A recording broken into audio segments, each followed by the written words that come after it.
بسم الله الرحمن الرحيم ومن أحسن قولا ممن دعا إلى الله وعمل صالحا وقال إنني من المسلمين. അല്ലാഹുവിങ്കലേക്ക് ക്ഷണിക്കുകയും സൽക്കർമ്മം പ്രവർത്തിക്കുകയും തീർച്ചയായും ഞാൻ മുസ്ലിങ്ങളുടെ കൂട്ടത്തിലാകുന്നു എന്നു പറയുകയും ചെയ്തവനേക്കാൾ വിശിഷ്ടമായ വാക്ക് പറയുന്ന മറ്റാരുണ്ട്?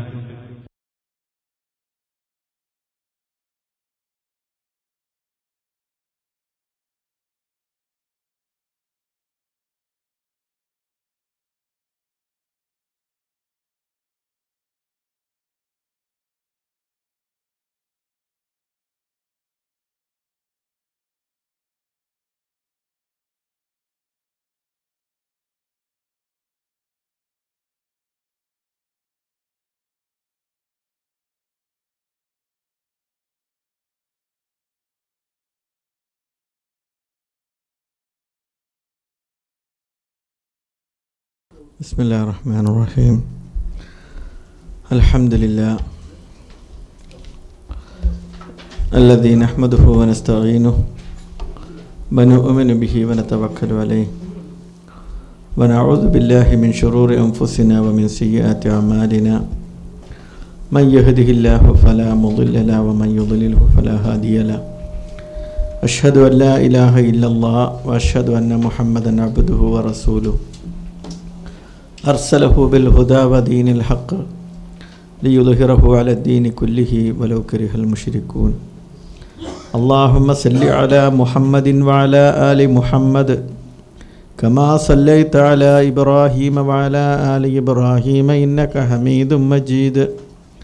അല്ലാഹുമ്മ ബാരിക് അലാ മുഹമ്മദിൻ വഅലാ ആലി മുഹമ്മദ് كما باركت على إبراهيم وعلى آل إبراهيم إنك حميد مجيد. أما بعد فإن خير الحديث كتاب الله وخير الهدي هدي محمد صلى الله عليه وسلم وشر الأمور محدثاتها وكل محدثة بدعة وكل بدعة ضلالة وكل ضلالة في النار. أعوذ بالله من الشيطان الرجيم. بسم الله الرحمن الرحيم. ألف لام ميم. الله لا إله إلا هو الحي القيوم. نزل عليك الكتاب بالحق مصدقا لما بين يديه وأنزل التوراة والإنجيل من قبل هدى للناس وأنزل الفرقان. إن الذين كفروا بآيات الله لهم عذاب شديد والله عزيز ذو انتقام. إن الله لا يخفى عليه شيء في الأرض ولا في السماء هو الذي يصوركم في الأرحام كيف يشاء لا إله إلا هو العزيز الحكيم. സ്നേഹം നിറഞ്ഞ സഹോദരന്മാരെ, സൂറത്ത് ആൽ-ഇമ്രാൻ വിശുദ്ധ ഖുർആനിൽ 114 സൂറത്താണ് ഉള്ളത്. അതിൽ മൂന്നാമത്തെ ഫാത്തിഹയും അൽ-ബഖറയും കഴിഞ്ഞാൽ മൂന്നാമത്തെ സൂറത്താണ് സൂറത്ത് ആൽ-ഇമ്രാൻ. സൂറത്ത് ആൽ-ഇമ്രാൻ മദീനയിൽ അവതരിച്ചതായിട്ടാണ് കണക്കാക്കപ്പെടുന്നത്. ഖുർആനിൽ മദനി, മക്കി എന്ന് പറഞ്ഞിട്ടുള്ള സൂറത്തുകളുണ്ട്. റസൂലുള്ളാഹി സ്വല്ലല്ലാഹു അലൈഹി വസല്ലം നബുവത്ത് കിട്ടി 40 വയസ്സ് നബുവത്ത് കിട്ടി. 53 വയസ്സ് വരെ നബി സല്ലല്ലാഹു അലൈഹി വസല്ലം മക്കയിൽ ജീവിച്ചു. 13 വർഷം അതിനുശേഷം മക്കയിൽ നിന്ന് റസൂലുള്ള ആ 53-ാമത്തെ വയസ്സിൽ നാമൊക്കെ വിശ്രമം വേണമെന്നാഗ്രഹിക്കുന്ന ഒരു പ്രായം, ആ 53-ാമത്തെ വയസ്സിൽ അള്ളാഹുവിൻ്റെ റസൂൽ മുഹമ്മദ് മുസ്തഫ സല്ലല്ലാഹു അലൈഹി വസല്ലം മക്കയിൽ നിന്ന് അള്ളാഹുവിൻ്റെ തീരുമാനപ്രകാരം മദീനയിലേക്ക് ഹിജ്റ പോകുന്നു. ആ മദീന ഹിജ്റ നമുക്കറിയുന്നതാണ്. അള്ളാഹുവിൻ്റെ റസൂല് ഒരു ഉച്ചക്ക് അബൂബക്കർ റളിയല്ലാഹു അൻഹുവിൻ്റെ വീട്ടിലേക്ക് ഓടി കതച്ച് വരികയാണ്. അബൂബക്കർ റളിയല്ലാഹു അൻഹു, ആയിഷ ഉമ്മയും അബൂബക്കർ റളിയല്ലാഹു അൻഹും അദ്ദേഹത്തിൻ്റെ ഭാര്യയുമാണ് ആ വീട്ടിൽ ആ സമയത്തുള്ളത്. ഓടിക്കതച്ച് വന്ന റസൂലുള്ളാഹ് അബൂബക്കറിനോട് പറഞ്ഞു, അബൂബക്കറെ, നീയും ഞാനുമല്ലാതെ ആരും ഈ വീട്ടിലുണ്ടാകാൻ പാടില്ല, ഉടനെ ഇവിടുന്ന് എല്ലാവരും പോവണം, എനിക്കൊരു കാര്യം പറയാറുണ്ട് എന്ന് പറഞ്ഞപ്പോൾ അബൂബക്കർ സിദ്ദീഖ് റളിയല്ലാഹു അൻഹു പറഞ്ഞു, റസൂലേ, എൻ്റെ ഭാര്യയും എൻ്റെ മകളായ ആയിഷയുമല്ലാതെ ഈ വീട്ടിൽ ആരുമില്ല റസൂലേ. എന്ത് കൊണ്ടാണ് പ്രവാചകൻ ഈ അസമയത്ത് ഇങ്ങോട്ട് വന്നത് എന്ന് ചോദിച്ചപ്പോൾ അള്ളാഹുവിൻ്റെ റസൂൽ പറഞ്ഞു, അബൂബക്കറെ, എന്നോട് അല്ലാഹു സുബ്ഹാനഹു വ തആല ഞാൻ ജനിച്ച ഈ നാട് വിട്ട് മദീനയിലേക്ക് എന്നോട് പോകാൻ പറഞ്ഞിട്ടുണ്ട്, എനിക്കിവിടെ നിന്ന് പോവേണ്ടതുണ്ട്. ആ സമയത്ത് സിദ്ദീഖ് റളിയല്ലാഹു അൻഹു റസൂലുള്ളാഹിയോട് തിരിച്ചു ചോദിച്ചു, ഉറാഫിക്കുക, ഞാനുമില്ലേ റസൂലേ, ഞാനും ഉണ്ടാകില്ലേ താങ്കളുടെ കൂടെ, നബി സല്ലല്ലാഹു അലൈഹി വസല്ലമിൻ്റെ കൂടെ എല്ലാ സന്തോഷത്തിലും അതിനേക്കാൾ കൂടുതൽ എല്ലാ ദുഃഖത്തിലും പങ്കുചേർന്ന ഖലീഫത്തുൽ മുഅ്മിനീൻ, സത്യവിശ്വാസികളുടെ ഖലീഫയായ അബൂബക്കർ സിദ്ദീഖ് റളിയല്ലാഹു അൻഹു റസൂലുള്ളാഹിയോട് ചോദിച്ചു, ഞാനും ഉണ്ടാകില്ല പ്രവാചകരെ എന്ന് പറഞ്ഞപ്പോൾ നബി സല്ലല്ലാഹു അലൈഹി വസല്ലം പറഞ്ഞു, നഅം, താങ്കളും ഉണ്ടാകും എൻ്റെ കൂടെ എന്ന് പറഞ്ഞപ്പോൾ അവിടെ നിന്ന് അവർ അങ്ങ് യമനിൻ്റെ ഭാഗത്തേക്കുള്ള സൗർ ഗുഹ സ്ഥിതി ചെയ്യുന്ന സൗർ മലയിലേക്ക് നടക്കുകയാണ്. അവിടേക്ക് ഈ 53-ാമത്തെ വയസ്സിൽ അബൂബക്കർ സിദ്ദീഖ് നബി സല്ലല്ലാഹു അലൈഹി വസല്ലമിൻ്റെ ഏകദേശം ഒരേ പ്രായക്കാരാണ്. ആ മല നിങ്ങൾ മക്കയിൽ പോകുമ്പോൾ കണ്ടിരിക്കും, വലിയൊരു മലയാണ് സൗർ മല എന്ന് പറയുന്നത്. റസൂലുള്ളാഹി സ്വല്ലല്ലാഹു അലൈഹി വസല്ലം മദീനയുടെ ഭാഗത്തേക്ക് പോകാതെ നബി നേരെ യമനിൻ്റെ റുക്നുൽ യമാനിൻ്റെ ഭാഗത്തുള്ള യമനിൻ്റെ ഭാഗത്തേക്കുള്ള മലയിൽ ഒളിച്ചിരിക്കാൻ കാരണം ഖുറൈശികൾ ഒരിക്കലും വഴിതെറ്റി, ശത്രുക്കളെ വഴിതെറ്റിക്കുക, അവരൊരിക്കലും ആ ഭാഗത്തേക്കാണല്ലോ തിരയുക, അതുകൊണ്ട് വഴിതെറ്റിക്കാൻ വേണ്ടിയിട്ടാണ് റസൂലുള്ളാഹ് നേരെ തിരിച്ചുള്ള യമനിൻ്റെ ഭാഗത്തുള്ള സൗർ മലയിൽ മുഹമ്മദ് മുസ്തഫ സല്ലല്ലാഹു അലൈഹി വസല്ലം ആ 53-ാമത്തെ വയസ്സിൽ നാമൊക്കെ നേരത്തെ പറഞ്ഞതുപോലെ വിശ്രമവും വാർദ്ധക്യവുമായി എന്നൊക്കെ പറയുന്ന ആ പ്രായത്തിൽ ആ വലിയ മല കയറുമ്പോൾ ആ കയറുന്നത്, ആ കഷ്ടപ്പെടുന്നത് എന്തിനു വേണ്ടിയായിരുന്നു? റസൂലുള്ളാഹ് കുറേ മല കയറി, റസൂലുള്ളാഹിക്ക് കയറാൻ കഴിയുന്നില്ല. ആ സമയത്ത് അബൂബക്കർ സിദ്ദീഖ് റളിയല്ലാഹു അൻഹു റസൂലുള്ളാഹിൻ്റെ പുറത്ത് ഇങ്ങനെ, അബൂബക്കർ സിദ്ദീഖിൻ്റെ പുറത്ത് റസൂലുള്ളാഹിൻ്റെ കൈ ചേർത്ത് വെച്ച് ആ മലയുടെ മുച്ചിയിലുള്ള സൗർ ഗുഹയിൽ പോയിരിക്കുകയാണ്. പ്രിയപ്പെട്ടവരെ, എന്തിനായിരുന്നു 53-ാമത്തെ വയസ്സിൽ അത്രയും പ്രായമുള്ള അബൂബക്കറും മുഹമ്മദ് മുസ്തഫ സല്ലല്ലാഹു അലൈഹി വസല്ലമയും ഇത്രയും ത്യാഗം ചെയ്തത് എന്ന് നമ്മൾ മനസ്സിലാക്കണം. തൗഹീദിന് വേണ്ടി അബൂജഹലും അബൂലഹബും ഉത്ബത്തും ഷൈബത്തും അതേപോലെയുള്ള മക്കയിലെ മുശ്രിക്കുകൾ എല്ലാവരും പറയുന്നു, അല്ലാഹുവല്ലാത്തവരോടും പ്രാർത്ഥിക്കാം, അല്ലാഹുവല്ലാത്തവരോടും സഹായം തേടാം, ഒരാവശ്യമുണ്ടായാൽ, ഒരു പ്രയാസമുണ്ടായാൽ അല്ലാഹുവല്ലാത്തവരോടും ചോദിക്കാം.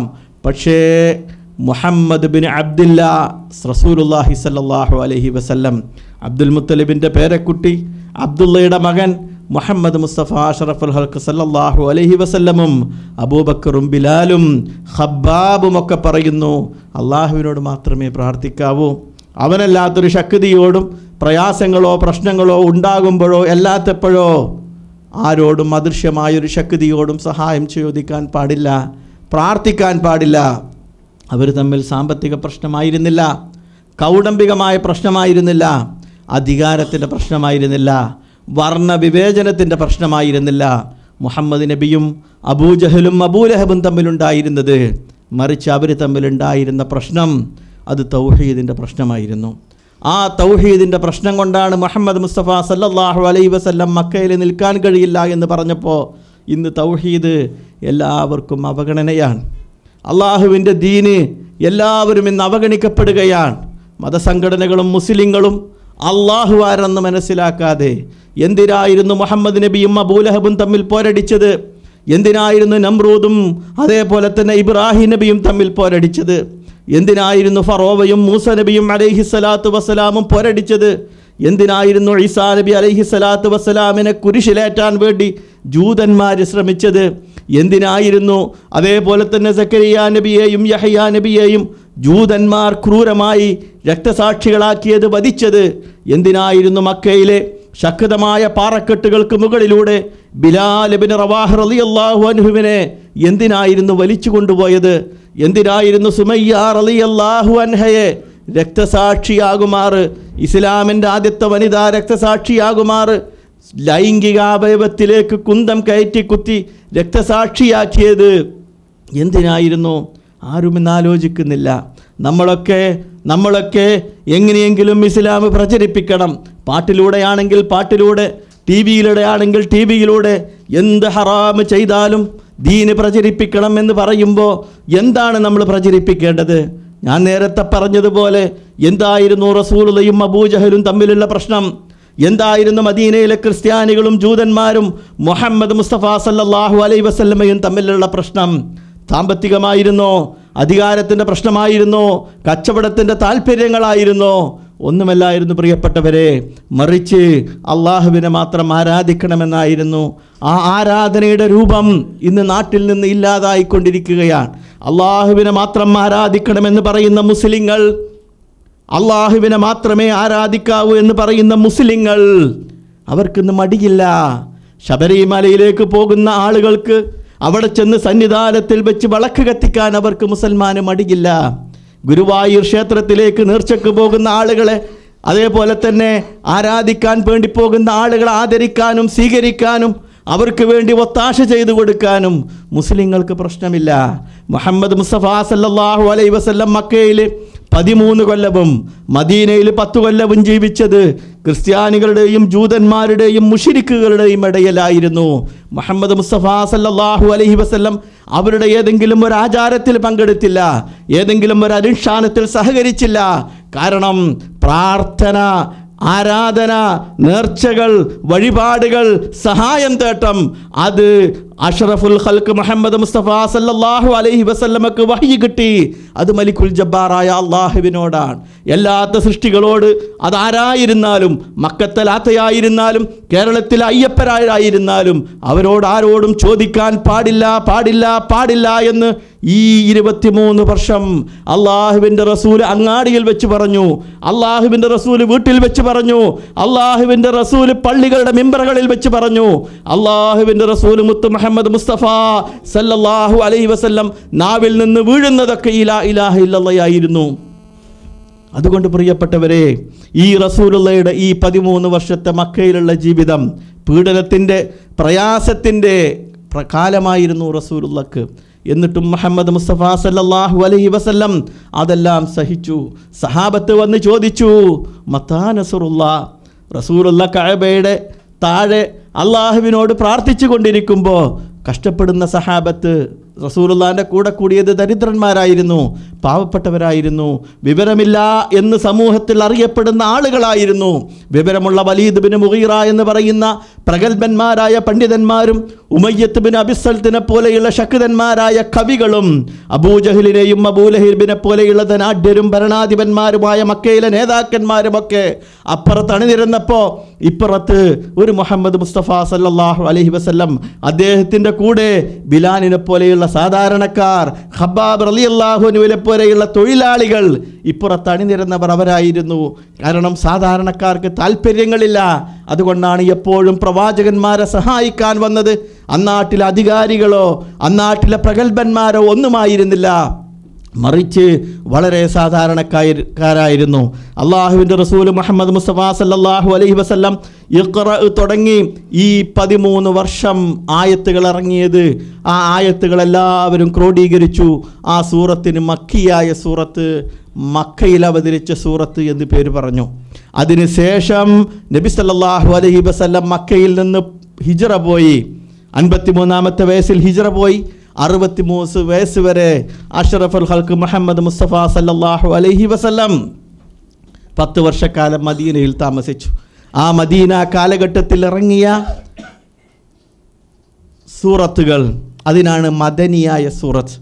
നമ്മൾ പഠിക്കാൻ പോകുന്ന അള്ളാഹുവിൻ്റെ ഖുർആൻ പഠിക്കുക എന്നുള്ളത് പ്രിയപ്പെട്ടവരെ, ഇത്രയും വലിയൊരു സദസ്സ് അൽ ഖുബറിൽ എൻ്റെ പ്രിയപ്പെട്ട സഹോദരന്മാർ അള്ളാഹുവിൻ്റെ ഖുർആൻ കേൾക്കാൻ വന്നിരിക്കുകയാണ്.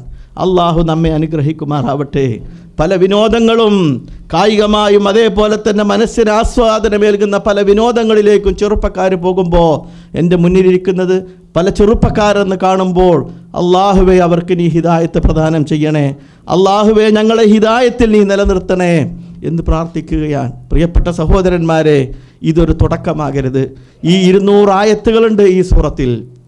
ഇന്ന് 1-ാമത്തെ ആയത്ത് കേൾക്കാൻ നിങ്ങൾ വന്നിട്ടുണ്ടെങ്കിൽ, അള്ളാഹുവിൻ്റെ തൗഫീഖ് ഉണ്ടെങ്കിൽ 200-ാമത്തെ ആയത്ത് പഠിക്കാനും ഞാനിവിടെ വരും എന്ന് എൻ്റെ പ്രിയപ്പെട്ട സഹോദരന്മാരും പ്രിയപ്പെട്ട സഹോദരിമാരും മനസ്സിലാക്കണം. ഇന്ന് ഈ ഖുർആൻ ജനങ്ങളുടെ മനസ്സിൽ നിന്ന് അകറ്റപ്പെടുകയാണ്. ജനങ്ങളുടെ മനസ്സുകളിൽ നിന്ന് അള്ളാഹുവിൻ്റെ ഖുർആൻ അകറ്റപ്പെടുമ്പോൾ എൻ്റെ പ്രിയപ്പെട്ടവരെ, ഈ അൽ ഖുബറിൻ്റെ മണ്ണിൽ ആയിരക്കണക്കിന് ലക്ഷക്കണക്കിന് മലയാളികൾ താമസിക്കുന്ന ഈ മണ്ണിൽ അള്ളാഹുവിൻ്റെ കലാം പഠിപ്പിക്കുന്ന ഒരു കേന്ദ്രം എന്നുള്ള നിലക്ക് അൽ ഖുബറിലെ ഇന്ത്യൻ ഇസ്ലാഹി സെൻ്ററിൻ്റെ ഒരു കേന്ദ്രം അൽ ഹിദായ ജാലിയാത്തിൻ്റെ കീഴിൽ പ്രവർത്തിക്കുന്നു എന്നുള്ള നിലക്ക് തന്നെ അള്ളാഹുവിൻ്റെ ഒരു പ്രീതി മാത്രം ആഗ്രഹിച്ച് നിങ്ങൾ ഇങ്ങോട്ട് കയറി വരണം. 1-ാമത്തെ ആയത്തിൽ 10 കഴിയുമ്പോൾ ഉസ്താദിൻ്റെ ക്ലാസ് മോശമായി, അതല്ലെങ്കിൽ പഴയ ആവേശമില്ല എന്നൊന്നും പറഞ്ഞ് മാറിപ്പോകരുതേ. മുസ്ലിങ്ങളുടെ മൊത്തത്തിലുള്ളൊരു സ്വഭാവം എന്താ? ആവേശമാണ്. എല്ലാത്തിനും ആവേശമാണ്. ഇത് സംഘാടകർക്കും ആവേശമുണ്ടാകും. കാരണം ലേണിംഗ് തുടങ്ങുകയാണ്. 10 ആൾ കൂടണം, 15 ആൾ കൂടണം, അത് 20 ആകണം, 40 ആകണം എന്നുള്ള ആവേശം അത് കഴിയുന്നതോടുകൂടി സംഘാടകർക്കും പ്രവർത്തകന്മാർക്കും ഒക്കെ കുറയും. അത് പാടില്ല. മറിച്ച് എല്ലാവരിലും ഈ 200 ആയത്ത് കഴിയുന്നത് വരെ അള്ളാഹുവിൻ്റെ ഖുർആൻ പഠിച്ച നബി സല്ലല്ലാഹു അലൈഹി വസല്ലം പറഞ്ഞു, ഖൈറുക്കും മൻ തഅല്ലമൽ ഖുർആന വഅല്ലമ, നിങ്ങളിൽ ഉത്തമൻ അള്ളാഹുവിൻ്റെ ഖുർആൻ പഠിക്കുന്നവനും പഠിപ്പിക്കുന്നവനുമാണ്. എല്ലാറ്റിനും നമുക്ക് സമയമുണ്ടല്ലോ, എല്ലാറ്റിനും സമയമുണ്ടല്ലോ. കമ്പനിയിൽ 8-10 മണിക്കൂർ ഇരിക്കാറുണ്ടല്ലോ. വീട്ടിലെ ഭാര്യമാരുടെ ഷോപ്പിങ്ങിനും നമ്മുടെ കാര്യങ്ങൾക്കും നമ്മുടെ കുട്ടികളുടെ കാര്യങ്ങൾക്കും വേണ്ടി മണിക്കൂറുകൾ മോളുകളിൽ നമ്മൾ കയറി ഇറങ്ങാറുണ്ടല്ലോ. പക്ഷേ ഖുർആൻ പഠിക്കാൻ മാത്രം നമുക്ക് സമയമില്ലല്ലേ. ഖൈറുക്കും മൻ തഅല്ലമൽ ഖുർആന വഅല്ലമ, നിങ്ങളിൽ ഏറ്റവും ഉത്തമൻ ഖുർആൻ പഠിക്കുന്നവനും പഠിപ്പിക്കുന്നവനുമാണ്. അതുകൊണ്ട് പ്രിയപ്പെട്ടവരെ, എൻ്റെ അനുജന്മാരെ, ജ്യേഷ്ഠന്മാരെ, സഹോദരിമാരെ, ഉമ്മമാരെ, നിങ്ങൾ ആലോചിക്കണം കേട്ടോ. നിങ്ങൾ ശക്തമായിട്ട് അള്ളാഹുവിൻ്റെ ഖുർആൻ, നാളെ നമുക്ക് ശഫാഅത്തുണ്ടാകുന്നത് ഈ ഖുർആനാണ്. നാളെ പരലോകത്ത് ആരോരുമില്ലാതെ ഈ ലോകത്ത് നിന്ന് നമ്മൾ പോകണം. അത് നമുക്കൊക്കെ അറിയാം. നമ്മുടെ കൂട്ടുകാർ പലരും ഖബറിലാണ്. നമ്മെ സ്നേഹിച്ച നമ്മുടെ ഉമ്മമാർ പലരും ഇന്ന് ഖബറിൻ്റെ അന്തരാളങ്ങളിൽ കിടക്കുകയാണ്. അള്ളാഹു അവരനുഗ്രഹിക്കുമാറാവട്ടെ. നമുക്ക് മിഠായി വാങ്ങിത്തരുന്ന നമ്മുടെ പിതാക്കന്മാർ, നമുക്ക് ഇങ്ങോട്ട് വരാൻ വേണ്ടി വിസയും അതിനുള്ള കാശും തന്ന നമ്മുടെ പല പിതാക്കന്മാരും അവർ ഖബറിൻ്റെ അന്തരാളങ്ങളിൽ നാളത്തെ ഒരു വിചാരണയും കാത്തു കഴിയുകയാണ്. അള്ളാഹുവേ, ഞങ്ങളുടെ മാതാപിതാക്കളുടെ ഖബറുകൾ നീ പ്രകാശപൂരിതമാക്കണേ നാഥ. ആ മാതാപിതാക്കൾക്ക് വേണ്ടി നിങ്ങൾ പ്രാർത്ഥിക്കുമ്പോൾ, ആ മാതാപിതാക്കൾക്ക് വേണ്ടി നിങ്ങൾ ചെയ്യുമ്പോൾ അവർക്ക് എന്താണ് നിലനിൽക്കുന്നത്? നിങ്ങളുടെ പ്രാർത്ഥന അവർക്ക് കിട്ടും. അതേപോലെ തന്നെ പരലോകത്തൊരു വിശ്വാസിക്ക് കിട്ടുന്നതെന്താ? ഈ വിശുദ്ധ ഖുർആൻ എഴുന്നേറ്റ് നിൽക്കും. ഷഫീ ആയിട്ട് ഒരു ഷെയ്ഖുമില്ല, ഒരു പ്രവാചകനുമില്ല, ഒരു മുരീദും നമുക്ക് പരലോകത്ത് വേണ്ടി എഴുന്നേറ്റ് നിൽക്കില്ല. അള്ളാഹുവേ, അവൻ എൻ്റെ മുരീദാണ്, നീ അവനെ കാക്കണേ എന്ന് പറയാനുള്ളൊരു കെൽപ്പ് ഒരു ഷെയ്ഖിനും ഒരു മുരീദിനും ഒരു പ്രവാചകനുമില്ല. മറിച്ച് അള്ളാഹുവിൻ്റെ ഖുർആൻ എഴുന്നേറ്റ് നിൽക്കും. എന്നിട്ട് പറയും, അള്ളാഹുവേ എന്നെ അവൻ വായിച്ചിട്ടുണ്ട്, റബ്ബേ എന്നെ അവൻ പഠിച്ചിട്ടുണ്ട്, ഞാൻ അവന് വേണ്ടി ശുപാർശ ചെയ്യുന്നു എന്ന് പറയാൻ അള്ളാഹുവിൻ്റെ ഖുർആനേ ഉണ്ടാകൂ. അതുകൊണ്ട് ഈ ഖുർആനിൻ്റെ പഠനം, നബി സല്ലല്ലാഹു അലൈഹി വസല്ലം പറഞ്ഞു, നിങ്ങൾ അള്ളാഹുവിൻ്റെ ഖുർആൻ പഠിച്ചാൽ അലിഫ് ലാം മീം, ലാ അഖൂലു അലിഫ് ലാം മീം ഹർഫുൻ വലാകിൻ അലിഫുൻ ഹർഫുൻ ലാമുൻ ഹർഫുൻ വ മീമുൻ ഹർഫുൻ. മുഹമ്മദ് മുസ്തഫ സല്ലല്ലാഹു അലൈഹി വസല്ലം പറഞ്ഞു, ഞാൻ നിങ്ങളോട് പറയുന്നില്ല അലിഫ് ലാം മീം എന്ന് പറഞ്ഞാൽ ഒരു കൂലിയല്ല, മറിച്ച് അലിഫുൻ ഹർഫുൻ ലാമുൻ ഹർഫുൻ വ മീമുൻ ഹർഫുൻ, അലിഫും ലാമും മീമിനും ഒക്കെ വേറെ വേറെ കൂലിയാണ്. അതുകൊണ്ട് പരീക്ഷയിൽ ജയിച്ച് മാർക്ക് വന്നു ഞാൻ വലിയ ആളായി എന്ന് അറിയാനല്ല, അതല്ലെങ്കിൽ മറ്റെന്തെങ്കിലും അറിയാനല്ല, മറിച്ച് അള്ളാഹുവിൻ്റെ ഖുർആൻ ഇങ്ങനെ പഠിക്കാനുള്ളൊരു വേദി, അതാണ് നമ്മളിവിടെ ഒരുക്കുന്നത്. നിങ്ങളൊരു കാര്യം നിങ്ങൾ കേൾക്കുന്നതിലും അതേപോലെ തന്നെ വായിച്ച് മനസ്സിലാക്കുന്നതിലും അത് മനഃശാസ്ത്രജ്ഞന്മാരും കഴിവുള്ള പണ്ഡിതന്മാരും പറയുന്നു, അത് രണ്ടാണ്. മുസ്ലാഹി പ്രസ്ഥാനം കേരളത്തിൽ മാറ്റങ്ങൾ ഉണ്ടാക്കിയത്, മുജാഹിദ് പ്രസ്ഥാനം കേരളത്തിൽ മാറ്റങ്ങൾ ഉണ്ടാക്കിയത് അള്ളാഹുവിൻ്റെ ഖുർആൻ ജനങ്ങൾക്ക് ഓതിക്കൊടുത്തിട്ടാണ്. അങ്ങനെയായിരുന്നു മുഹമ്മദ് മുസ്തഫ സല്ലല്ലാഹു അലൈഹി വസല്ലം മാറ്റങ്ങൾ ഉണ്ടാക്കിയത്. അള്ളാഹുവിൻ്റെ ഖുർആൻ ഓതിക്കൊടുത്തു. യത്ലൂ അലൈഹിം ആയാതിഹി വയുസക്കീഹിം വയുഅല്ലിമുഹുൽ കിതാബ വൽ ഹിക്മ വഇൻ കാനൂ മിൻ ഖബ്ലു ലഫീ ളലാലിൻ മുബീൻ. യത്ലൂ അലൈഹിം ആയാതിഹി, ആ മുഹമ്മദ് മുസ്തഫ സല്ലല്ലാഹു അലൈഹി വസല്ലം അള്ളാഹുവിൻ്റെ ഗ്രന്ഥം ജനങ്ങൾക്ക് ഓതിക്കൊടുത്തു. ആരായിരുന്നു അവർ? ജാഹിലിയ കാലത്ത് അറബികളുടെ സ്വഭാവം എന്തായിരുന്നു? വലൗലാ സലാസുൻ ഹുന്ന മിൻ ഈശത്തിൽ ഫതാ ലഅംറുക ലംമഹ്ഫിൽ മതാഖാമ ഉവദി. 3 കാര്യങ്ങൾ ജാഹിലിയത്തിൽ ഒരു മനുഷ്യൻ്റെ കാര്യത്തിലില്ല എങ്കിൽ അവനൊരിക്കലും പരിഗണിക്കുന്നില്ല അവൻ്റെ ജീവിതം പൂർണ്ണമായി എന്ന്. ഒന്ന്, രാവിലെ നുരഞ്ഞു പൊള്ളുന്ന കള്ളും അതേപോലെ തന്നെ സ്ത്രീയും യുദ്ധമുമായിരുന്നു ജാഹിലിയ കാലത്തെ യുവാവിൻ്റെ ഒരു ഹരം, ഒരു വികാരം. അതെങ്ങാനുമില്ല എങ്കിൽ അവൻ ജീവിച്ചില്ല എന്നാണ് പരിഗണിക്കുന്നത്. ആ ഒരു സമൂഹത്തെ മുഹമ്മദ് മുസ്തഫ സല്ലല്ലാഹു അലൈഹി വസല്ലം യത്ലു അലൈഹിം ആയാതി, അള്ളാഹിൻ്റെ ഖുർആൻ ഓതി കൊടുത്തു. നിങ്ങൾക്കറിയില്ലേ ഉമർ ബിൻ ഖത്താബ് റളിയല്ലാഹു അൻഹു, ഉമർ ബിൻ ഖത്താബ് റളിയല്ലാഹു അൻഹു പറയുന്നുണ്ട്, എന്നെ ചിരിപ്പിച്ചൊരു സംഭവമുണ്ട് ജാഹിലിയത്തിൽ, എന്നെ കരകിപ്പിച്ച മറ്റൊരു സംഭവമുണ്ട് ജാഹിലിയത്തിൽ. എന്നെ ചിരിപ്പിച്ചൊരു സംഭവം, ഞാൻ ജാഹിലിയത്തിൽ കടന്നുറങ്ങുമ്പോൾ ഒരു ഈത്തപ്പനയുടെ കുരു എൻ്റെ തലക്ക് വെച്ചാണ് ഞാൻ കടന്നുറങ്ങിയിരുന്നത്. എൻ്റെ വിശ്വാസം ഈ ഈത്തപ്പനയുടെ കുരു എന്നെ രക്ഷിക്കുമെന്നായിരുന്നു. അത് ഇസ്ലാമായതിനു ശേഷം ഞാനത് ആലോചിക്കുമ്പോൾ ഞാൻ ചിരിക്കാറുണ്ട്. ജാഹിലിയത്തിൽ ഞാൻ ചെയ്തൊരു കാര്യത്തെ ആലോചിച്ച് ഞാൻ കരയാറുണ്ട് ഇസ്ലാം ആയതിനു ശേഷം. ഉമറിനോട് ചോദിച്ചു, എന്തായിരുന്നു ഉമറെ? ഖത്താബ് റളിയല്ലാഹു അൻഹു, ഉമർ ബിൻ ഖത്താബ് റളിയല്ലാഹു അൻഹു പറഞ്ഞു, നിങ്ങൾക്കറിയുമോ എനിക്കൊരു മകളുണ്ടായി. ആ കുട്ടിയെ അപമാനം സഹിക്കാതെ, പെൺകുട്ടികളുണ്ടായാൽ ജാഹിലിയത്തിൽ കുഴിച്ചുമൂടലായിരുന്നു ഞങ്ങളുടെ പതിവ്.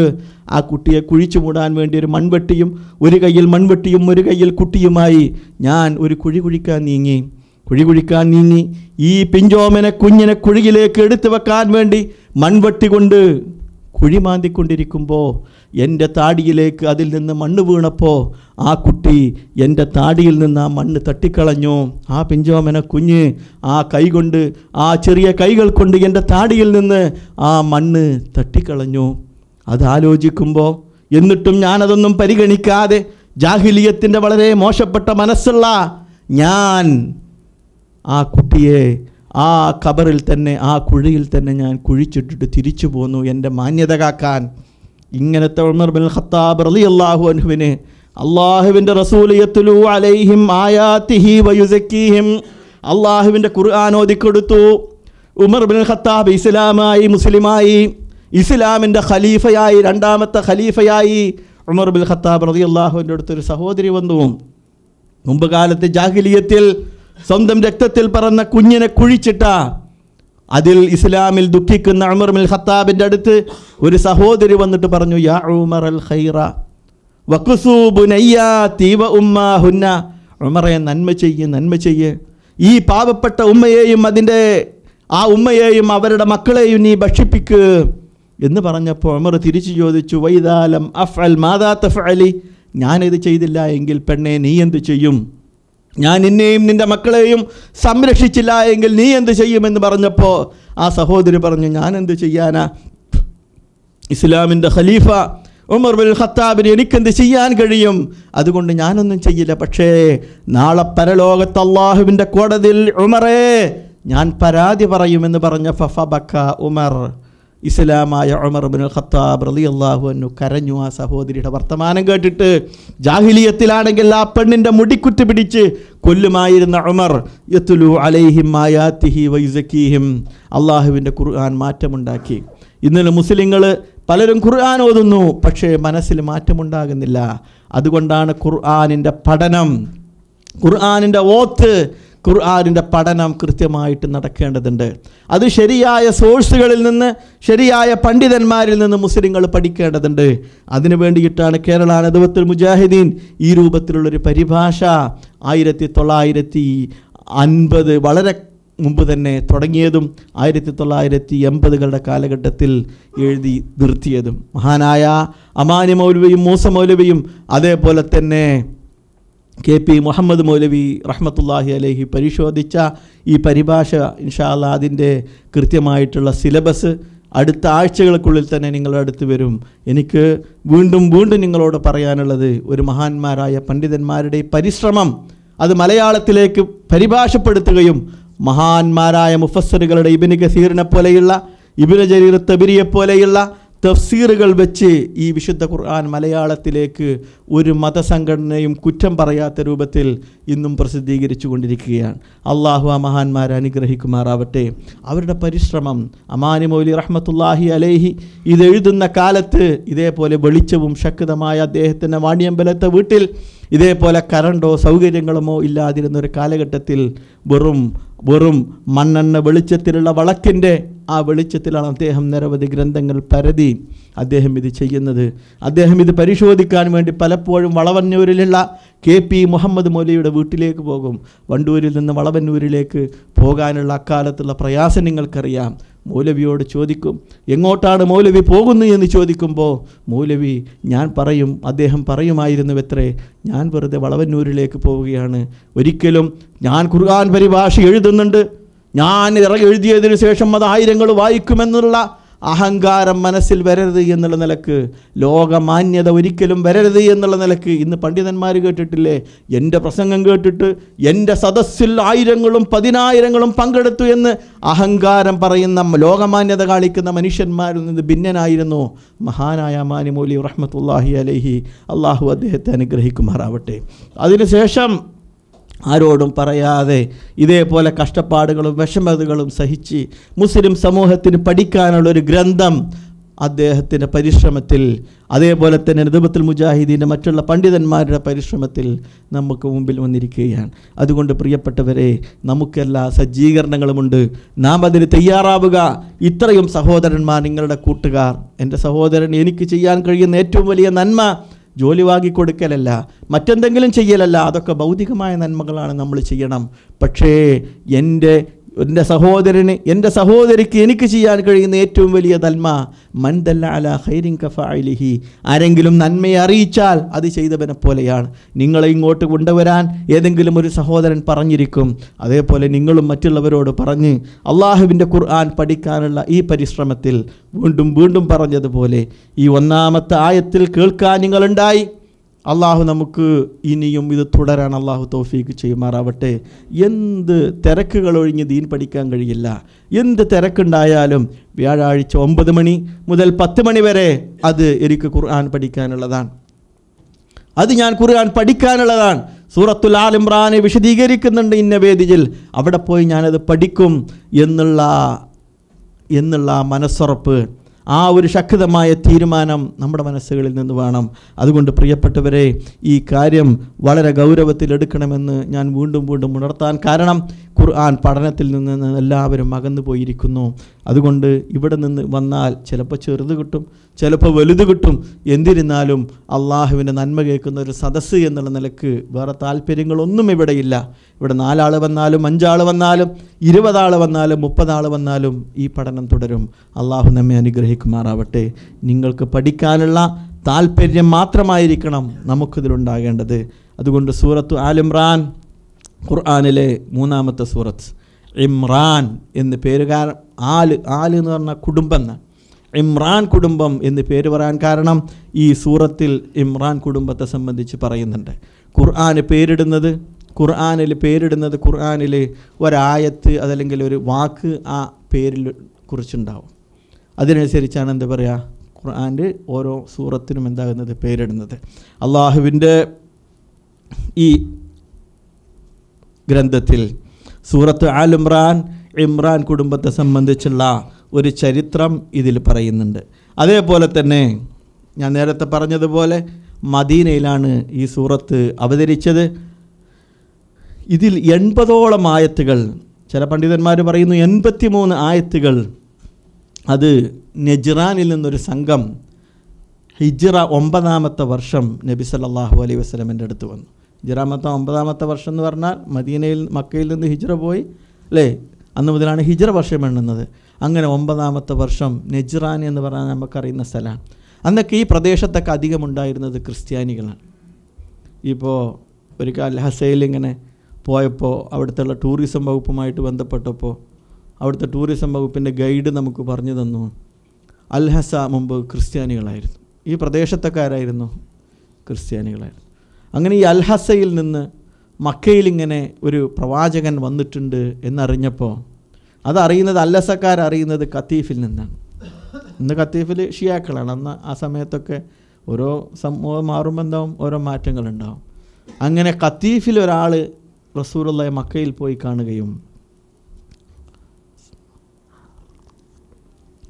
അങ്ങനെ അവിടെ നിന്ന് അന്നൊക്കെ ആളുകൾക്ക് മതം പഠിക്കാൻ അവരിങ്ങനെ സഞ്ചരിക്കുക. നമുക്ക് ഈ കോണി കയറിന് മടിച്ചിട്ട് വീട്ടിലിരിക്കണമുണ്ട്, ഇത് 10 അടിയുണ്ട് എന്നുള്ളതാണ്. അന്ന് അതല്ല.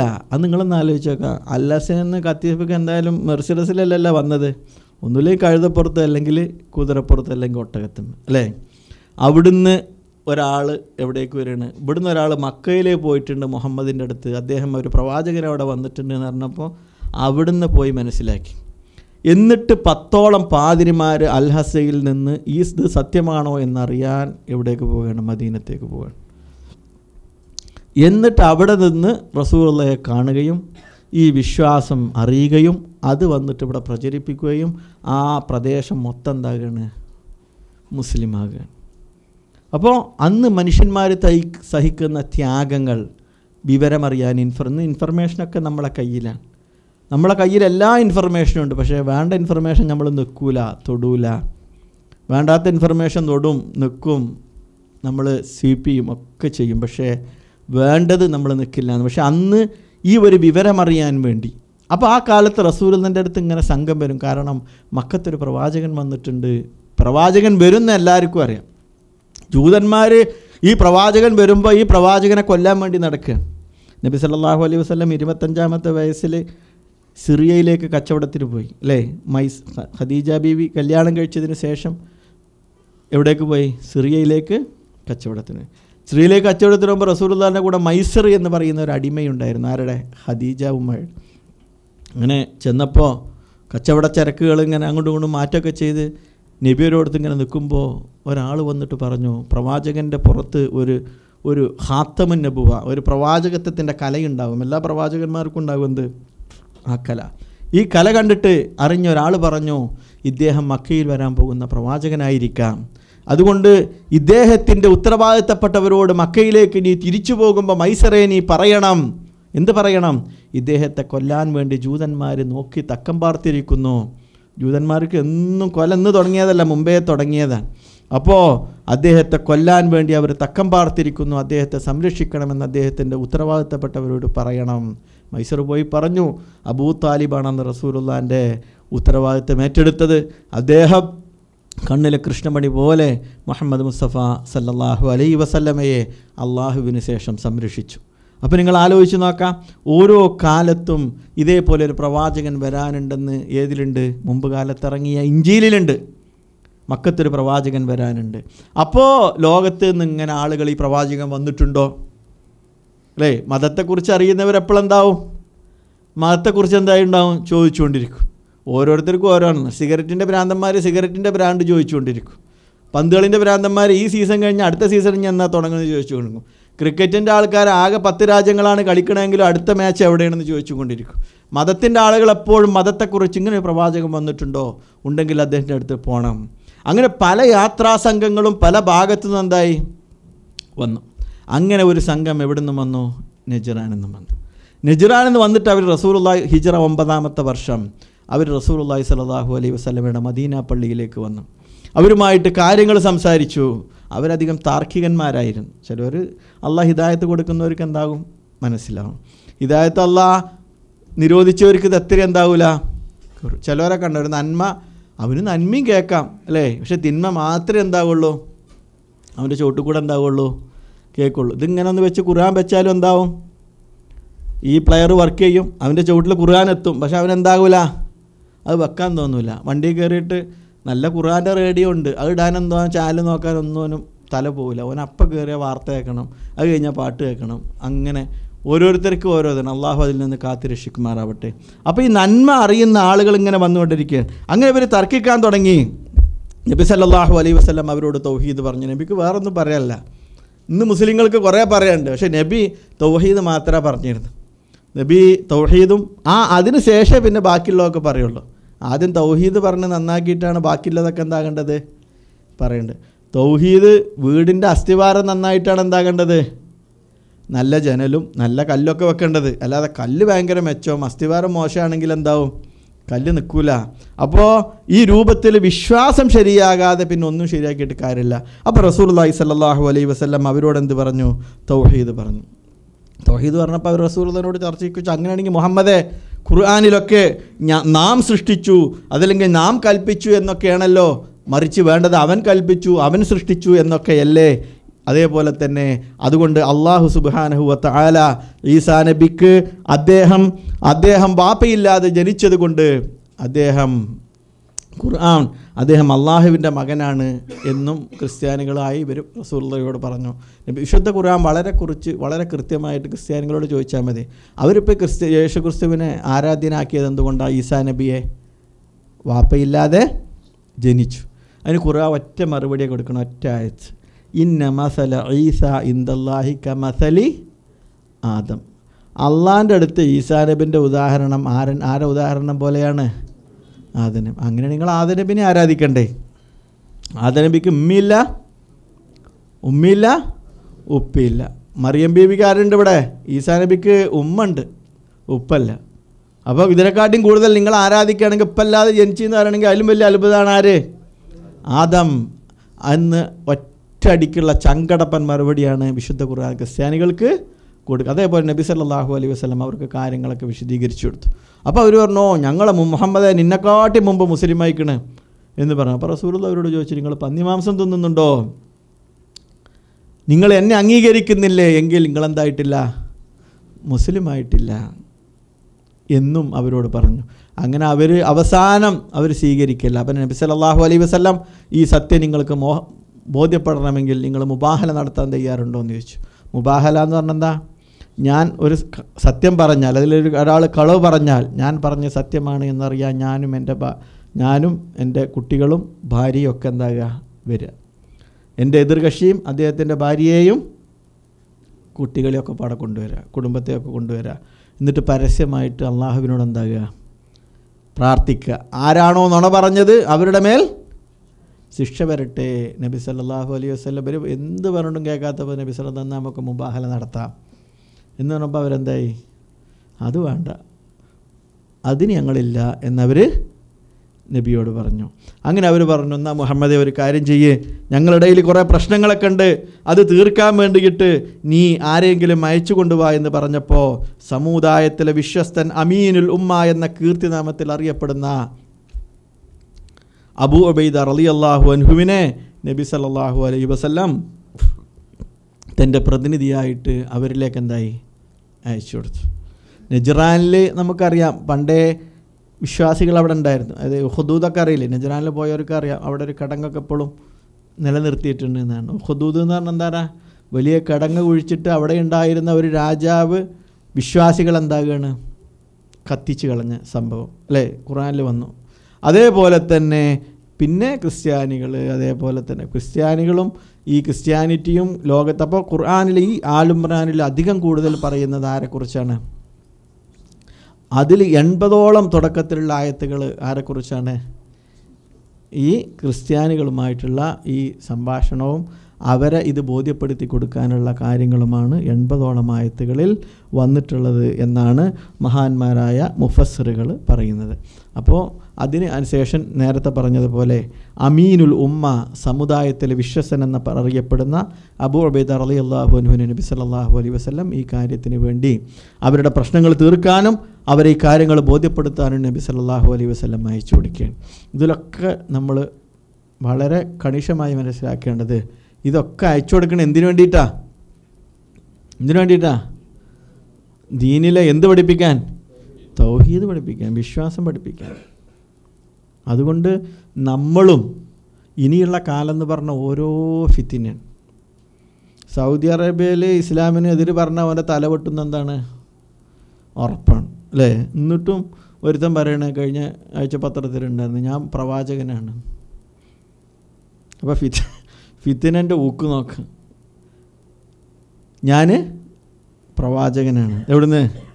Saudi Arabia. എന്നിട്ട് അത്രയും ശരിയായ വിശ്വാസത്തിലുള്ളവരെ അതിൽ നിന്ന് തെറ്റിക്കാനുള്ള പല ശ്രമങ്ങളും പല ഭാഗത്തു നിന്നും അത് ഗൂഢമായിട്ടും അല്ലാതെയും ഒക്കെ എന്താകണ് നടന്നുകൊണ്ടിരിക്കുകയാണ്. അതുകൊണ്ടാണ് ഖുർആൻ പഠിക്കാനൊന്നും ആൾക്കാരില്ല. ആൾക്കാർക്ക് അതിലും ഹരമുള്ള സംഗതികൾ പുറത്തുണ്ട്. മതസംഘടനകളൊന്ന് കുറേ സംഘടനകൾ, ഞാൻ ആരെയും പേര് പറയുന്നില്ല, ഒക്കെ ഇതിൽ നിന്നൊക്കെ മാറി. ഇപ്പം എന്താ പരിപാടി? പല പരിപാടിയാണ്. ഇങ്ങനത്തെ പരിപാടിയൊക്കെ നിർത്തിവെച്ചിരിക്കുകയാണ്. അതുകൊണ്ട് സഹോദരന്മാരെ, ഓരോ സംഭവത്തിൽ നിന്നും നമുക്ക് ഓരോന്ന് പഠിക്കാനുണ്ട്. അതുകൊണ്ട് ഈ സൂറത്ത് ആൽ ഇംറാനിലെ 1-ാമത്തെ ആയത്ത് നോക്കി. അലിഫ് ലാം മീം. അലിഫ് ലാം മീം അതിനെന്താ അർത്ഥം? പ്രത്യേകിച്ച് അർത്ഥമൊന്നുമില്ല. ഖുർആനിൽ അല്ലാഹു അഅലം എന്നാണ് അതിനെക്കുറിച്ച് പറയാൻ കഴിയുള്ളൂ കേട്ടോ. ഈ ഓരോ അക്ഷരത്തിനും നബി സല്ലല്ലാഹു അലൈഹി വസല്ലം പറഞ്ഞു അലിഫും ലാമും മീമും ഒക്കെ എന്താണ്? ഓരോ ഹർഫാണ്. അത് ഓരോന്നും ചൊല്ലിയാൽ നിങ്ങൾക്ക് എന്തുണ്ട്? അതിൻ്റെ കൂലിയുണ്ട്. അല്ലാഹു ലാ ഇലാഹ ഇല്ലാ ഹുവൽ ഹയ്യുൽ ഖയ്യൂം. അല്ലാഹു ലാ ഇലാഹ ഇല്ലാ ഹുവൽ ഹയ്യുൽ ഖയ്യൂം. നോദിക്കേ, അല്ലാഹു ലാ ഇലാഹ ഇല്ലാ ഹുവൽ ഹയ്യുൽ ഖയ്യൂം. ആ ഹുവൻ്റെ ഹായും ഹയ്യിൻ്റെ ഹായും എന്തുണ്ട്? ഒക്കെ ഒരു ഹാണ് അല്ല. നമ്മളെ മലയാളത്തിൽ നമുക്ക് എന്തുള്ളൂ? ചിരിക്കാനും ഹാ ഹാ, ഹനീഫ എന്ന് പറയാനും ഹാ ഹാ എന്നുള്ളൂ അല്ലേ? ഒറ്റ ഹാ ഉള്ളൂ മലയാളത്തിൽ. മറിച്ച് അറബിയിൽ ഒരു ഹാ ഉണ്ട്, അത് കെട്ടില്ല ഹാ ആണ്, ഇങ്ങനെ കെട്ടിയിട്ട് ഹാ ആണ് ഹാ. പിന്നെ ഒരു ഹാ, അതാണ് ഹാ ഹാ. അത് നമ്മളെ മലയാളത്തിൽ ഇല്ലാത്തതുകൊണ്ട് നമ്മളെന്തായല്ല അങ്ങനെ ഈ ഭാഷയിൽ ഒരു സാധാരണ ഇല്ലെങ്കിൽ പിന്നെ അത് ആളുകൾ എന്താണ് അറബികൾ കണ്ടിട്ടില്ലേ, എത്ര പറഞ്ഞാലും ബ അല്ലേ, ബാ ഓൽക്കുണ്ട്. അതേപോലെ തന്നെ ബായും പ അറബിയിലുണ്ടോ? പ അല്ല. അപ്പോൾ പി അധികം അവർ എഴുതുമ്പോഴൊക്കെ നമ്മളെ മുതിർമാരൊക്കെ എഴുതി തരുമ്പോൾ പിക്ക് വേറെ എന്താവും? ബി വരും. കാരണം അവരുടെ ഭാഷയിൽ എന്തില്ല? പ അല്ല, ബി ഉണ്ട്, ബാ അല്ലേ? നമുക്കുണ്ട് മലയാളത്തിൽ 58 അക്ഷരല്ലേ? അറബിയിൽ അത് അറബി മലയാളത്തിൽ, അറബി മലയാളം എന്ന് പറഞ്ഞാൽ ഈ മുലപ്പാൽ പൊളിച്ച് മോരാക്കിയ പരിപാടിയാണ്. അറബി അത് അറബിയാണോ? അറബിയല്ല. അത് മലയാളമാണോ?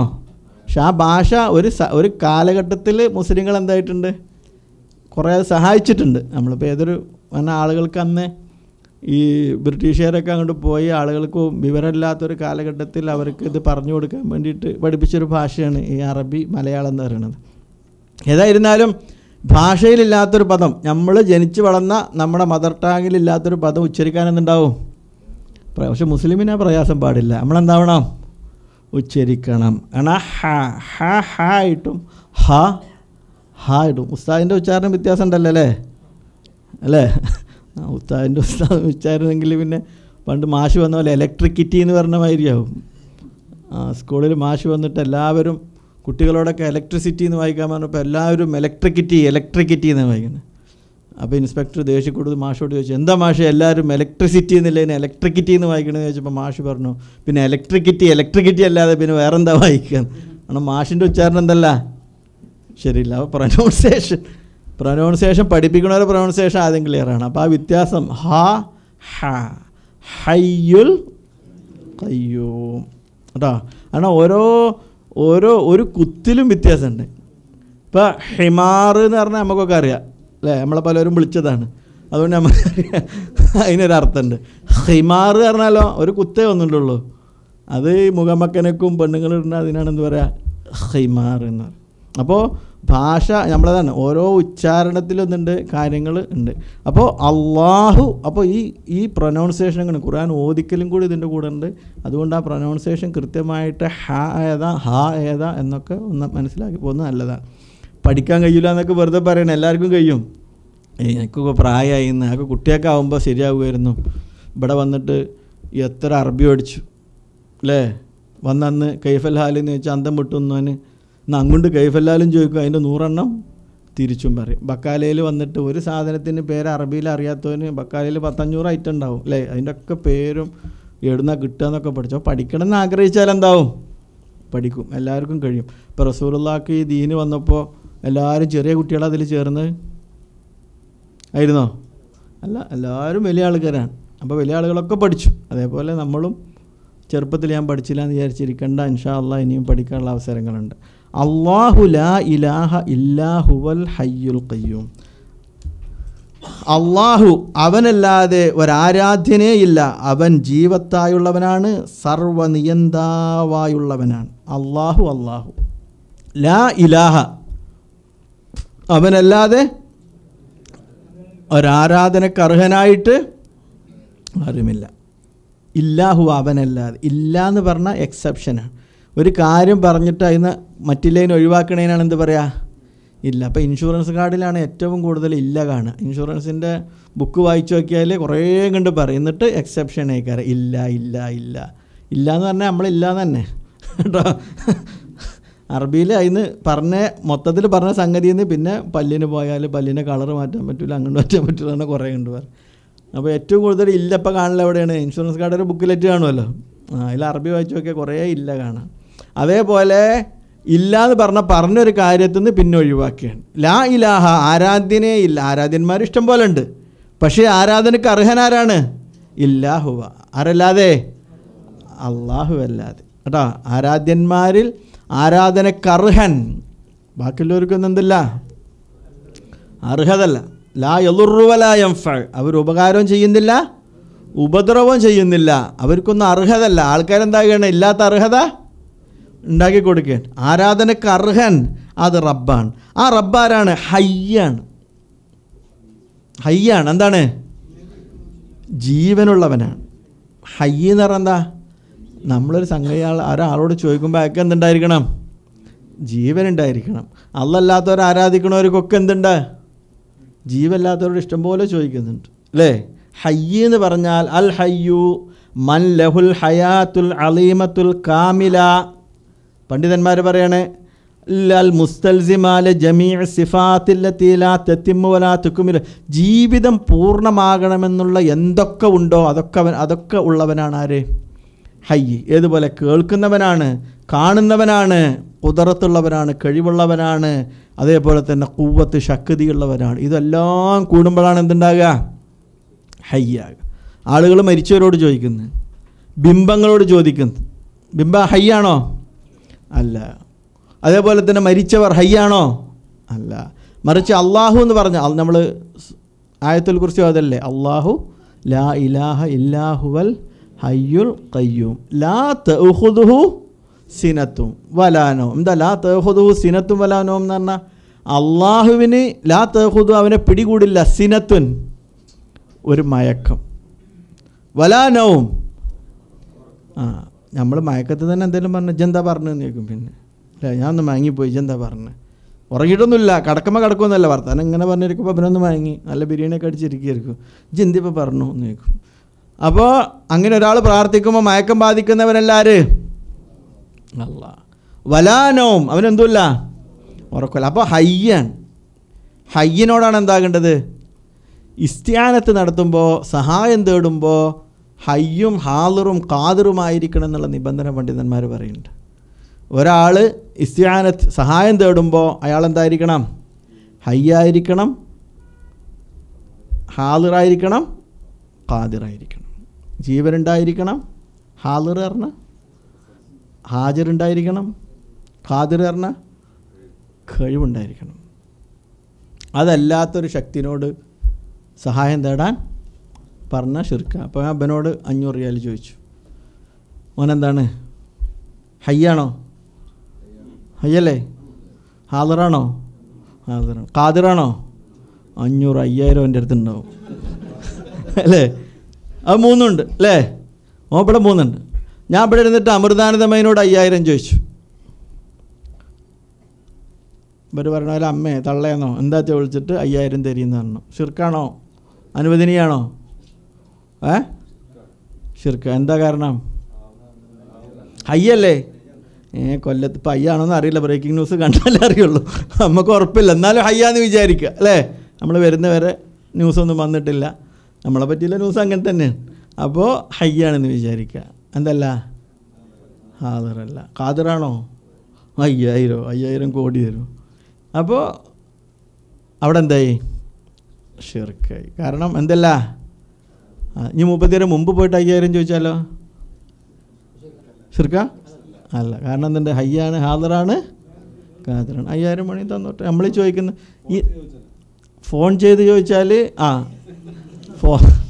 ഫോൺ ചെയ്ത് ചോദിച്ചാൽ അതാണ് അത് നല്ലൊരു ചോദ്യം.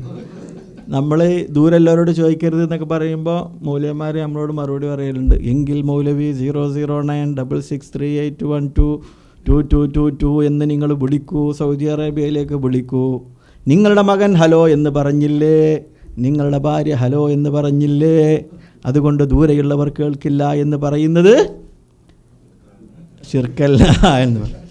അപ്പം നമ്മളതിന് കൊടുക്കുന്ന മറുപടി സിമ്മൂരിയിട്ട് ഉണ്ടായിട്ട് വിളിച്ചാൽ എന്തല്ല? ശിർക്കല്ല. സിമ്മൂരി വിളിച്ചാലോ?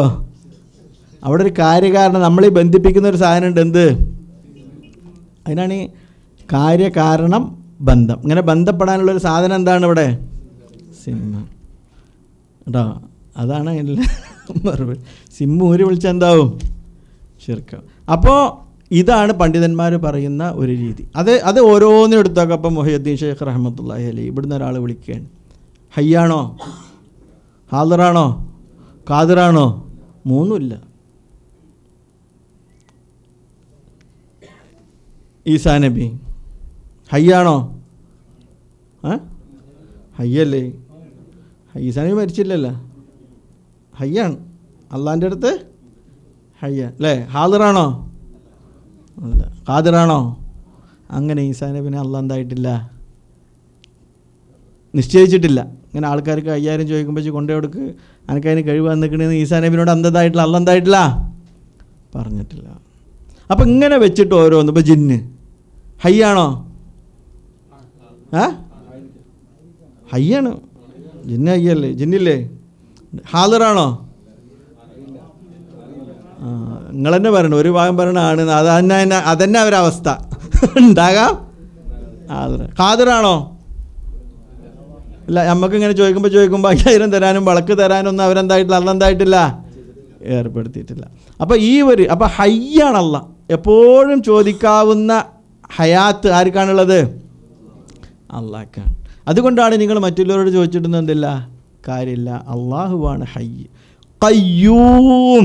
അതേപോലെ തന്നെ അള്ളാഹ് എന്താണ്? സർവ നിയന്തായുള്ളവനാണ്, ശക്തിയുള്ളവനാണ്, എല്ലാറ്റിനും കഴിവുള്ളവൻ. അല്ലദീ ഖാമ ബിനഫ്സിഹി മസ്തഗ്ന അൻ ജമീഇ മഖ്ലൂഖാതിഹി. ഖയ്യൂം എന്ന് പറഞ്ഞാൽ ഒരു സൃഷ്ടിൻ്റെ ആവശ്യം ആർക്കില്ല? അള്ളാഹ്ക്ക് ഇല്ല. എല്ലാ ആരാധ്യന്മാർക്കും ആര് വേണം? സൃഷ്ടികളുടെ അള്ളാഹ് അല്ലാത്തവർക്കൊക്കെ എന്ത് വേണം? സൃഷ്ടികളുടെ സഹായം വേണം അല്ലേ? ഇബ്രാഹിം നബി അതാണ് ഏറ്റവും ബുദ്ധിപരമായ കാര്യം ചെയ്തു. വിഗ്രഹങ്ങളൊക്കെ ഉണ്ട് തച്ചുടച്ചു. എന്നിട്ട് ഒരു വലിയ വിഗ്രഹത്തിൻ്റെ കഴുത്തിൽ എന്തുണ്ടായി? മഴ കൊണ്ടുപോയി വെച്ചു. അവർ പറഞ്ഞു സെമിഅനാ ഫത്തൻ, ആരാധി ചെയ്തെന്ന് ചോദിച്ചപ്പോൾ അവരെല്ലാവരും പറഞ്ഞു ഒരു യുവാവുണ്ട് ഇവിടെ, ഒനാളുള്ളപ്പോൾ ഇതിനെ എതിർക്കുന്ന പിടിച്ചു കൊണ്ടുവന്നു. ഇബ്രാഹിം നബിനോട് ചോദിച്ചു എന്തിനാ ഇബ്രാഹിമേ എന്ന് ചോദിച്ചപ്പോൾ ഇബ്രാഹിം നിങ്ങൾ വലിയ ആളോട് ചോദിച്ചു നോക്കിയും. ആരെ? കാരണം അവന് കഴിവുള്ളവനല്ലേ. നിങ്ങളുടെ കാര്യങ്ങളൊക്കെ അറിയും നിയന്ത്രിക്കുന്നത് വലിയ വിഗ്രഹങ്ങളാണെന്നാണല്ലോ നിങ്ങൾ പറയുന്നത്. അതിലെ വലിയ വിഗ്രഹമാണല്ലോ. അദ്ദേഹത്തോട് ചോദിച്ചു നോക്കുമെന്ന് പറഞ്ഞപ്പോൾ അവർ പറഞ്ഞു, ഇബ്രാഹിം എനിക്കറിയില്ലേ, മാല എംഫ വലായ അവർ ഉപകാരം ചെയ്യൂല. എന്നാൽ പിന്നെ എന്തിനാ അവരോട് പ്രാർത്ഥിക്കുന്നത്? പിന്നെ എന്തിനാ നിങ്ങൾ അവരോട് പ്രാർത്ഥിക്കുന്നത്? അപ്പോൾ ഈ രൂപത്തിൽ ഖയ്യൂമാണല്ല. അള്ളാഹു സുബ്ഹാനഹു വ തആലയെ സംബന്ധിച്ച് ഒരു സൃഷ്ടികളുടെയും ഒരാവശ്യം അവന്, ഇനിയിപ്പോൾ നമ്മളെല്ലാവരും പ്രാർത്ഥിച്ചിട്ട് അള്ളാഹ്ക്ക് ആവശ്യമുണ്ടോ? ആവശ്യമുണ്ടോ? അതാർക്കാ ആവശ്യം? നമുക്കാവശ്യം. അത് നമുക്കാണ് ആവശ്യം. അള്ളാഹു സുബ്ഹാനഹു വ തആല പറയണം, അള്ളാഹുവിന് ദിക്ർ ചെല്ലാൻ വേണ്ടി മാത്രം മാലാക്കന്മാരുണ്ട്. ബൈത്തുൽ മഅമൂർ എന്ന് പറഞ്ഞ ദുനിയാവിലെ കഅബ ആണ് മക്കയിലുള്ള മസ്ജിദുൽ ഹറാമിലുള്ള കഅബ. ആകാശത്തൊരു കഅബയുണ്ട്, അതാണ് ബൈത്തുൽ മഅമൂർ. അവിടെയൊക്കെ ഓരോ സമയത്തും 70,000 മലക്കുകൾ എന്താകാണ്? കയറിപ്പോവാണ്. എന്തിന്? അള്ളാഹ്ക്ക് ദിക്ർ ചെയ്യാം. ഈ കാണുന്ന മലകളും മരങ്ങളും മത്സ്യങ്ങളും ഒക്കെ എന്താകുന്നത്? പൂച്ച കണ്ടിട്ടില്ലേ? സുബൈക്ക് പോകുമ്പോൾ കാണാം വേസ്റ്റിൻ്റെ അവിടെ. നമ്മളാണ് ഉറങ്ങുക, പൂച്ച നീക്കും അല്ലേ? എല്ലാവരും, കോഴി രാവിലെ കൂവും അല്ലേ? നമ്മൾ മാത്രമേ എന്താവുള്ളൂ? സുബൈക്ക് കണ്ണുറങ്ങണവരുണ്ടാവുള്ളൂ. പൂച്ചൊക്കെ എപ്പോഴോ നീച്ചിട്ടുണ്ടോ, കണ്ണു മുക്കി ഇരിക്കുന്നുണ്ടാവും. കാരണം ആ വലിയ തണുപ്പിലും ഉണ്ടാവുമായിട്ട് ചൂടിലും ഉണ്ടാവും, ഒക്കെ ഉണ്ടാവും. അല്ലാഹുവിൻ്റെ ഈ മൃഗങ്ങളും മരങ്ങളും ഈ പറയുന്ന കടലിലെ മത്സ്യവും എല്ലാം അള്ളാഹുവിനെന്താകാണ്? അത്രയും മനുഷ്യന്മാരില്ലല്ലോ ലോകത്ത്. ഇവരൊക്കെ പാടെ കൂട്ടി അത്രയുണ്ട് മനുഷ്യന്മാർ ഇല്ല. അപ്പോൾ അള്ളാഹു സുബ്ഹാനഹു വ തആലക്ക് ഇതേപോലെ. അപ്പോൾ അള്ളാഹു ഇസ്തഗ്ന, എല്ലാറ്റിൽ നിന്നും അള്ളാഹു എന്താണ്? നിരാശ്രയനാണ്. ഖുൽ ഹുവല്ലാഹു അഹദ് അല്ലാഹു സമദ്. സമദ് കാരണം എന്താ? ആരുടെയും ആശ്രയം എന്തില്ല? അള്ളാഹുവിന് ആവശ്യമില്ല. അതാണ് അള്ളാഹു. അള്ളാഹു ലാ ഇലാഹ, അവനല്ലാതെ ആരാധ്യനേയില്ല. ഇല്ലാഹു, അവനല്ലാതെ. അൽ ഹയ്യ്, അവൻ ജീവനുള്ളവനാണ്. അൽ ഖയ്യൂം, സർവ നിയന്ത്രണവുമുള്ളവനാണ് റബ്ബ്. നസ്സല അലൈക്കൽ കിതാബ ബിൽ ഹഖ് മുസദ്ദിഖൻ ലിമാ ബൈന യദൈഹി വഅൻസല അത്തൗറാത വൽ ഇൻജീൽ. നസ്സല അലൈക്കൽ കിതാബ ബിൽ ഹഖ് മുസദ്ദിഖൻ ലിമാ ബൈന യദൈഹി വഅൻസല അത്തൗറാത വൽ ഇൻജീൽ. നോദിക്കേ, നസ്സല അലൈക്കൽ കിതാബ ബിൽ ഹഖ് മുസദ്ദിഖൻ ലിമാ ബൈന യദൈഹി വഅൻസല അത്തൗറാത വൽ ഇൻജീൽ. നസ്സല അലൈക, ഐനാണ്. എന്താണ് ഐൻ? ഏതാ ഐൻ? അൽ കിതാബ ബിൽ ഹഖ്. ഏതാ? ഖാഫ്. 2 കുത്തുണ്ട്. കാല, കാക്കല്ല. കാസിം കാക്ക, കബീറാക്ക എന്ന് പറഞ്ഞ കാക്കല്ലത്. ഏതാണ്? ഹഖ്. ഖാഫ്. മുസദ്ദിഖൻ, ഖാഫ് അല്ലേ? സ്വാദ്, ഖാഫ്. ലിമാ ബൈന യദൈഹി വഅൻസല, നൂനുച്ചരിക്കാൻ പാടില്ല. വഅൻസല അത്തൗറാത വൽ ഇൻജീൽ. ഒന്നുകൂടി. നസ്സല അലൈക്കൽ കിതാബ ബിൽ ഹഖ് മുസദ്ദിഖൻ ലിമാ ബൈന യദൈഹി വഅൻസല അത്തൗറാത വൽ ഇൻജീൽ. ഇത് കാണാതെയും കൂടി പഠിച്ചാൽ ഒരാഴ്ചയിൽ 4-5 ആയത്തല്ലേ എടുക്കുള്ളൂ. അത് കാണാതെയും കൂടി പഠിച്ചാൽ ആലുംബ്രാൻ പഠിച്ചെന്നുള്ള അള്ളാൻ്റെ ഒരു കൂലി ഉണ്ടാവും അല്ലേ? പിന്നെ പള്ളിയിൽ ഇമാമൊക്കെ ഇല്ലാത്തപ്പോൾ കയറി ഇന്ന് ആലുംബ്രാനൊക്കെ ഓതിയാൽ പിന്നെ നമ്മളെപ്പോഴും നിർത്തുമല്ലേ? ആലുംബ്രാനൊക്കെ പിന്നെ അറിയാമെന്നില്ല. അതിനെക്കാട്ടിയൊക്കെ അപ്പുറം ഒരു ഖുർആൻ്റെ ഒരു ഹിഫ്ള്. ഈ ഹിഫ്ള് ഉണ്ടെങ്കിൽ തന്നെ കുറേ പ്രയാസങ്ങൾ. ഖുർആൻ്റെ ഹിഫ്ള് ഒരു ബർക്കത്താണ് കേട്ടോ. അപ്പോൾ അതും കൂടിയും എല്ലാവരും ഒന്ന് ശ്രദ്ധിക്കുന്നത് നല്ലതാണ്. നബിയെ, വേദഗ്രന്ഥത്തെ അതിൻ്റെ മുമ്പിലുള്ളതിനെ സത്യമാക്കി ശരിവെച്ചുകൊണ്ട് യഥാർത്ഥ പ്രകാരം അവൻ നിനക്ക് അവതരിച്ചിരിക്കുന്നു. തൗറാത്തും ഇഞ്ചീലും അവൻ അവതരിപ്പിക്കപ്പെട്ടിരിക്കുന്നു. ഇതിനു മുമ്പായി മനുഷ്യർക്ക് മാർഗദർശനമായിക്കൊണ്ട് സത്യാസത്യ വിവേചനവും അവൻ അവതരിപ്പിച്ചിരിക്കുന്നു. നസ്സല അലൈക, താങ്കളുടെ മേൽ ഇറക്കിയിട്ടുണ്ട്. അൽ കിതാബ, കിതാബ് എന്താ? ബിൽ ഹഖ്, സത്യപ്പെടുത്തിക്കൊണ്ട്. മുസദ്ദിഖൻ ലിമാ ബൈന യദൈഹി, അവർക്ക് മുമ്പിലുള്ളതിനെ സത്യപ്പെടുത്തിക്കൊണ്ട്. മുസദ്ദിഖ് പറഞ്ഞാൽ എന്താ? സത്യപ്പെടുത്തിക്കൊണ്ട്. എന്ത്?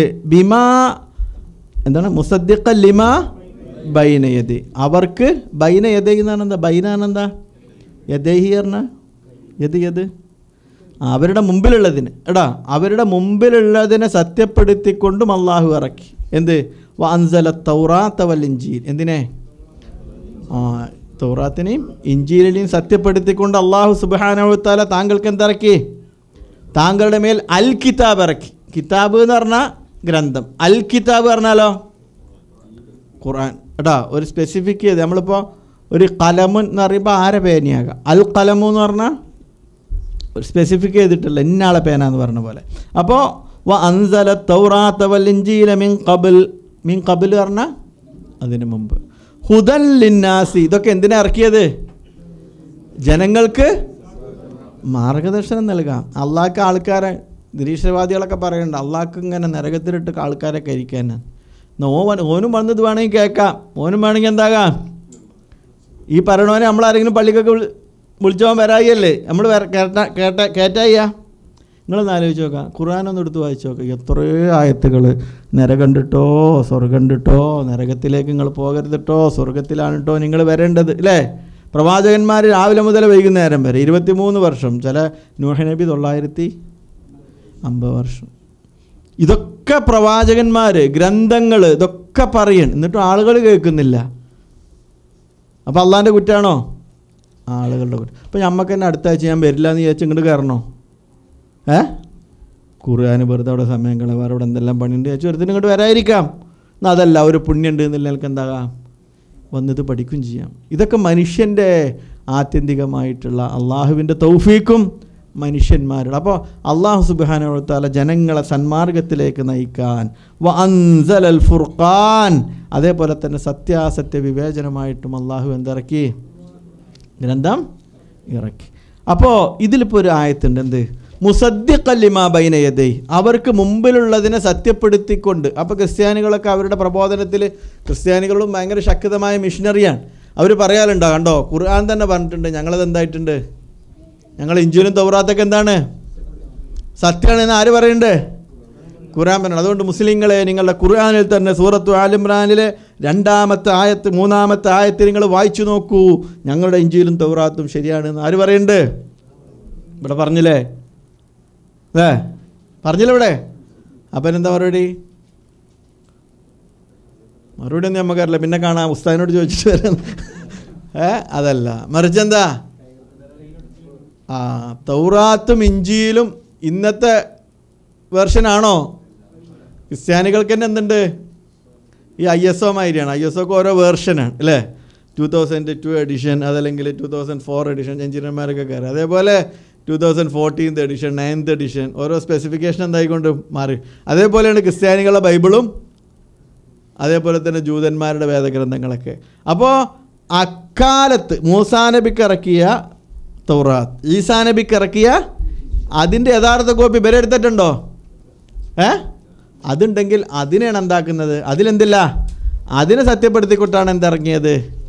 അള്ളാഹുവിൻ്റെ ഖുർആൻ ഇറങ്ങിയത്. അല്ലാതെ നിങ്ങൾ പറയുന്നത് പോലെ നിങ്ങളുടെ ലേറ്റസ്റ്റ് വെർഷനുള്ള ഉദാഹരണം അല്ല ഏത് ഈ ആയത്തിൽ വന്നത് എന്ന് മുഫസ്സിറുകൾ ഏകോപിച്ച് അഭിപ്രായം പറഞ്ഞിട്ടുണ്ട്. അപ്പം നസ്സല അലൈക്ക, താങ്കളുടെ മേൽ ഇറക്കി എന്നർത്ഥം പറഞ്ഞ നിങ്ങൾ. നസ്സല പറഞ്ഞെന്താ? അലൈക്ക ആരാ താങ്കള്? അൽ കിതാബ ഗ്രന്ഥം, ബിൽ ഹഖ് സത്യപ്പെടുത്തി, മുസദ്ദിഖൻ ലിമാ ബൈന യദൈ ആ ഗ്രന്ഥം അതിനെ മുമ്പുള്ളതിനെ എന്താക്കുന്നു? സത്യപ്പെടും. വഅൻസല തൗറാത്ത വൽ ഇൻജീല, അതേപോലെ തന്നെ തൗറാത്തിനെയും ഇൻജീലിനെയും ഇറക്കി. മിൻ ഖബൽ, ഈ ഖുർആന് മുമ്പ്. എന്നിട്ടോ അതെന്തിനാ ഇറക്കിയത്? ഹുദൻ ലിന്നാസ്, ജനങ്ങൾക്ക് സന്മാർഗമായിട്ട്. വഅൻസലൽ ഫുർഖാൻ, അള്ളാഹു സത്യ അസത്യ വിവേചനമായിട്ട്, സത്യമുണ്ട് അസത്യമുണ്ട് അതിൻ്റെ വിവേചനമായിട്ട് അള്ളാഹുവിൻ്റെ ഖുർആൻ ഇറക്കി. രണ്ടായിരത്തും എടുക്കണോ? എന്നാൽ ഇൻഷാ അല്ലാഹ് ഇനി 10 മണിക്ക് തന്നെ തീർക്കാൻ, 9 മണിക്ക് തുടങ്ങിയല്ലേ. അതുകൊണ്ട് പ്രിയപ്പെട്ട സഹോദരന്മാരെ, ഇതിൻ്റെ ഗൗരവം നമ്മൾ മനസ്സിലാക്കുകയും ഞാൻ നേരത്തെ പറഞ്ഞതുപോലെ വീണ്ടും വീണ്ടും ഇതിൻ്റെ തുടക്കവും ഒടുക്കത്തിലുമൊക്കെ നിങ്ങളുണ്ടായിരിക്കണം. അല്ലാഹു സുബ്ഹാനഹു വ തആല നമ്മുടെ ഒരുമിച്ച് കൂടൽ ഒരു സാലിഹായ കർമ്മമായി സ്വീകരിക്കുമാറാവട്ടെ. ഇതുപോലൊരു വേദിയിൽ അവൻ്റെ ജന്നാത്തുൽ ഫിർദൗസിലും അല്ലാഹു സുബ്ഹാനഹു വ തആല നമ്മെ ഒരുമിച്ച് കൂട്ടുമാറാവട്ടെ. അള്ളാഹുവിന് ശേഷം നമ്മളാക്കിയ നമ്മുടെ മാതാപിതാക്കളെ അള്ളാഹു അനുഗ്രഹിക്കുമാറാവട്ടെ. നമ്മുടെ ഈ പ്രാർത്ഥനയുടെ വെളിച്ചം മരിച്ചുപോയ നമ്മുടെ മാതാപിതാക്കളുടെ ഖബറുകളിലേക്ക് അള്ളാഹു എത്തിക്കുമാറാവട്ടെ. അള്ളാഹു സുബ്ഹാനഹു വ തആല അവൻ്റെ ഭയാനകമായ നരക ശിക്ഷയിൽ നിന്ന് നമ്മളെ കാത്തുരക്ഷിക്കുമാറാവട്ടെ. അല്ലാഹുമ്മ അഇസ്സൽ ഇസ്ലാമ വൽ മുസ്ലിമീൻ വഅദില്ല ശിർക വൽ മുശ്രിക്കീൻ. അല്ലാഹുമ്മ അജിർനാ മിനന്നാർ. അല്ലാഹുമ്മ അജിർനാ മിനന്നാർ. ربنا آتنا في الدنيا حسنة وفي الآخرة حسنة وقنا عذاب النار. آمين برحمتك يا أرحم الراحمين. السلام عليكم ورحمة الله.